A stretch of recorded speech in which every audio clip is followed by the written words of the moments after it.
see that twinkle in your eye, those huge ambitions and glittery plans for the holiday season. But I am here to tell you today to stop it. Stop it. Do you remember last year? Remember the crying kids at the holiday mini photo session? The frozen fingers and noses at the outdoor holiday light show? Do you recall the piles of dishes that you got stuck with while everybody else was in the living room having fun? No more, ladies. We are done. I'm here to show you the way as a mom, counselor, and person with ADHD. We are not doing it again this year, and I'm going to show you how to quiet quit the holiday madness without sacrificing magic for your kids. So let's go. All right, tip number one. I don't know about you, but last year I way overdid it with the volunteering at my kids' school. I was the room mom. I was in charge of collecting money for all of the teacher gifts. I was in charge of producing the Christmas market at the school. Like, what was I thinking, okay? It was too much. I was super stressed. I was not having any fun, and my kids barely got to see me. So this year, no more volunteering. I am taking the entire year off. I am not volunteering for one single thing, and I am okay with that. I am okay. I have given myself permission. Doesn't make me a bad mom, doesn't make me a bad community member. Volunteering for all of the holiday festivities at my kids' school, off the list this year. Tip number two, go easy on the gift giving. There is so much pressure these days to get a million gifts for your kids, to have this beautiful Pinterest-worthy pile of gifts under the tree, but it's not necessary.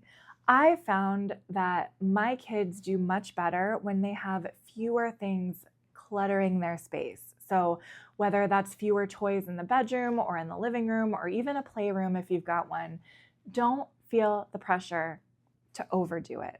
I recently cleared out 90% of my daughter's toys from her bedroom, and I'll show you a video here or here. But I cleared out 90% of her toys, and this kid has never been happier.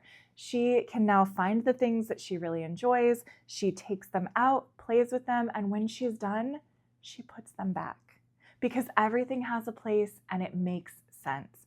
So why on earth would I want to overspend, overextend our budget, and go into credit card debt to pile up gifts under the tree that aren't even really going to be played with? The other thing that you can do to reduce the amount of things that your kids are getting and the amount of clutter in your space is to focus on experiences. So if you know that your kid loves to go to the movies, or you know that your kid would love to go to Legoland or a local theme park or whatever you've got going on, focus on experiences. You don't need to overdo it with the gifts to be a good mom.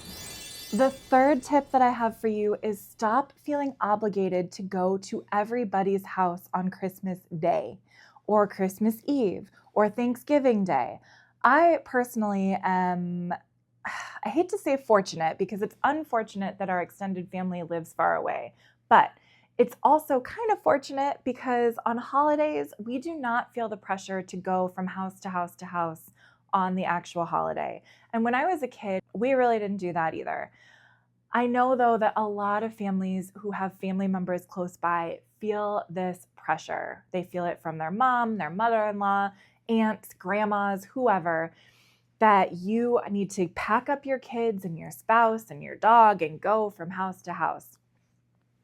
I am giving you permission. I am a counselor. I'm not your counselor, but I'm a counselor. I'm giving you permission to stop it. Stop it! Stop doing that. It doesn't make sense. There are 1,000 other times that you could go see family. There are 360 something other days that you could go see your family. Why there is this pressure to drag everybody together all at once on the one day you have off with your family, I don't get it. Again, I understand there's tradition, there's pressure, but if it doesn't work for you, especially if you have little kids, just say no. You can say, that doesn't work for me. And if people don't like it, what are you gonna do? But I really, really strongly believe that if you do not enjoy going from house to house, then you shouldn't be doing it, because the holidays should be, yes, about family, but also about your core family, about you, your partner, your kids, your pets. Stay in your jammies, hang out, have a pleasant day, and stop feeling obligated to go and do this grand tour of all the relatives. Now, one solution and alternative that you could do is something that our family does. We have surrogate grandma who is close to us, who's one of our extended relatives. She has hosted a second Thanksgiving and a second Christmas every single year, and it works great. We celebrate the weekend before Thanksgiving, and I think we celebrate the weekend before Christmas to go and see this side of the family. It's wonderful. We all get together, we have a great time, and it takes the pressure off of having to do everything on one day. Tip number 4, stop making everything from scratch. Stop making everything handmade. If you are somebody who enjoys doing things from scratch, or you're somebody who enjoys giving handmade gifts, that is lovely. However, I think we need to be a little more realistic with ourselves sometimes. So when your kid's class asks for cookies to be brought, or when there's a church function and you're supposed to bring a dish, or there's a family party, or whatever the case may be, a work event, I don't know. If they're asking for you to bring something, you can just release yourself from the pressure of feeling like you have to do it from scratch or you have to make it at home. Go to the grocery store. There are dozens of pre-made options and they taste fantastic. Stop putting pressure on yourself to do everything handmade, whether it be snacks or cookies or whatever, or if it's handmade gifts. Like if you in the past have made scarves for everyone or hats for everyone, but this year you're feeling a little burnt out, you don't have to do the same thing every year. You don't have to go overboard. You don't have to spend months toiling away to do embroidery or hand stitching. If you can do it, that's amazing. And I know that your family will appreciate it. Your friends will appreciate it. But if you are burnt out, do not feel like you have to. It's really okay. It's okay.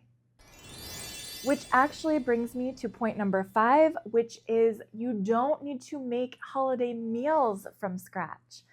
If you are hosting Thanksgiving, or you are hosting Christmas, or you're hosting whatever other family event or dinner that you have, you do not have to make everything from scratch.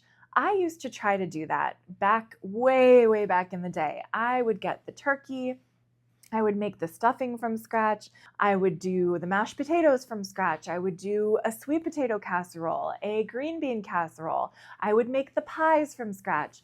It was absurd, okay? It was like a 3-day event. Nothing was ever done on time. People were starving. People were getting cranky. It was way too much. And the real problem is that I was spending all of my time in the kitchen while everybody else was hanging out and having fun. That's no good. We are stopping the madness, okay? So here are some ideas for how to do it a little bit differently. So in the past, I've done a couple of different things. Number 1 is we have gotten a full Thanksgiving meal pre-made from a local grocery store, okay? Restaurants do this, grocery stores do this. Costco, I think, has an option that serves 8 people for under $200. There are several options where you can get a pre-made meal, everything from the rolls to the turkey breast, to the pies, to the side dishes. It's all pre-made. All you got to do is heat it up, okay? I've done it before. Delicious. Fantastic. Highly recommend. There are different price points, different options. Check out your local stores. Check out your local restaurants. A lot of places do this now. Outsource it. These people are professionals. It's going to taste better than whatever you could do, probably, unless you're like an amazing baker and cook who does this all the time, okay? Outsource it. The other way to outsource it is if you are hosting other people, have every single person bring a side dish, bring a dessert, bring something so that you are not the only one slaving away all day long, okay? The worst thing that can happen on a holiday to a mom is that she gets isolated in the kitchen all by herself, okay? It's not necessary. You don't have to live like this. If you've been doing it all by yourself in the past, the time to stop is now. Tip number 6 for a stress-free holiday season is to stop dragging your whole family to get the holiday pictures done, okay? I was guilty of this when my daughter was first born. That was my biggest obsession, is we had to get professional family photos.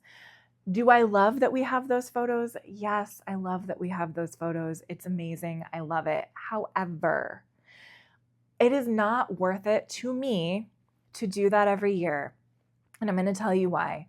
All of the drama that surrounds it, getting all the outfits together, booking the thing. It's very competitive to book holiday mini photo sessions. So doing all that, paying for it, it can cost a lot of money. And then on top of that, dragging the husband and the kids and getting them there on time and getting them all in a good mood. I don't know if you've been through it before, but I have. And it is not always a pleasant experience, okay? The photos turn out great, but the memories are not so magical. So what I recommend is getting different family members to play photographer for you at different gatherings, okay? Moms are notorious for being the best photo takers at these kind of events, but they're also notorious for being left out of the pictures. And so my best idea this year is to get my teen son to be the photographer for part of the time, have my husband be the photographer for part of the time. I will be the photographer. I'll even let my 3-year-old try it. Why not, right? It might give us a different perspective. And then sometimes what we'll do also is set up the tripod and set a timer on the camera and get some pictures that way so that everybody can be together. But in the end, those candid shots are going to be so much more comfortable, so much more enjoyable to capture than trying to herd everyone into a car and to a photo studio on a day that they'd rather be doing something else. Which brings me to number 7. You don't have to do holiday cards. I don't know if you are still doing holiday cards, but again, when I first had my daughter, it was like, oh my gosh, we have these photos, now we got to send out cards. I was getting everybody's address. I mean, it's cute. It's a nice thing to do. If you really love doing the cards, that's fine. But if it's something that feels more like an obligation, you have my permission to stop. Just let it go. Winding down the list, number 8 is stop accepting every invitation that you get for the holiday season. There are so many opportunities during this short, 2-month period of time where we can be doing all kinds of fun things. And a lot of those activities sound super fun, but we can't do all of them. I mean, we could do all of them, but at a certain point, it stops being fun. So my recommendation is look at your calendar now, take a look at your holiday season, and pick one thing to do each week, if anything. You don't have to do something every week, but I would really limit it to just one activity per week, which brings me to number 9 on my list, which is you don't have to make every weekend during the holiday season a magical holiday experience. In the past, we have booked ourselves solid during the holidays. We've done holiday light shows at the Botanic Garden, gone to the Nutcracker Ballet. We go and chop down our own Christmas tree at the Christmas Tree Farm. We go get holiday photos done. We go have a brunch with Santa at our local restaurant. There's a Polar Express train ride that we could do. There's lights at the zoo. There's so many options for traditions that you could build with your family. But if you're trying to make every single weekend magical, that is a fast track to burnout. What I would do instead is choose, again, one thing per week that is holiday themed, and that's it.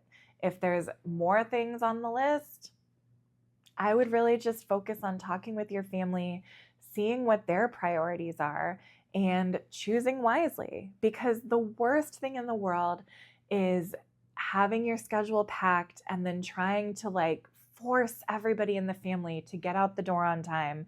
Everybody's stressed, everybody's annoyed, everybody's upset, and you're kind of ruining the season. Our final tip for keeping the holiday season manageable is not doing traditions just for the sake of tradition. Every single year, you have an opportunity to review your family traditions and see what still works for you. That's going to be different for every family. That's going to be different every year for every family. And it's going to be different for different seasons of your life. When you have little kids, you're more likely to be doing like a breakfast with Santa. You're more likely to be doing holiday train rides, that kind of thing. But as your kids get older, just because that's what you've always done doesn't mean that's what you have to keep doing. And so holiday traditions are lovely. They're wonderful. They bring a sense of closeness. They bring a sense of magic. But if a certain tradition isn't working for you, or if you don't want to start a certain tradition, hello, elf on the shelf, that's okay too. Just because every other family in the neighborhood is doing something doesn't mean that you have to. And just because your family has always done something a certain way, or your parents have done something a certain way, or your cousins have done something a certain way, doesn't mean that you still have to do it. Think about what works for your family. Think about the season of life that you're in now, and pick carefully a couple of things that you really want to do that are very important to you, that hold nostalgia and magic for you and your kids, and just do those things. You don't have to do everything. So there you have it, 10 ways that I am opting out of the holiday hustle culture this year. Now, I know some of you might be thinking, what are people gonna think? And quite honestly, I think some of them might be relieved that they also don't have to participate in all of this hustle and bustle. But if they judge, it's not my problem anymore, and it's not yours either. The point of this whole discussion is that you get to pick what works for you, and if something isn't working anymore, that's nobody else's business. Your family's well-being and your peace have to come first. So tell me in the comments below, which of these tips are you going to try this year, or which ones are just a little too scary to give up, and what are you going to try? What is something that you're going to say no to? Let's normalize doing less this holiday season. Thank you so much for watching. I love you and good luck. I'll see you in the next video.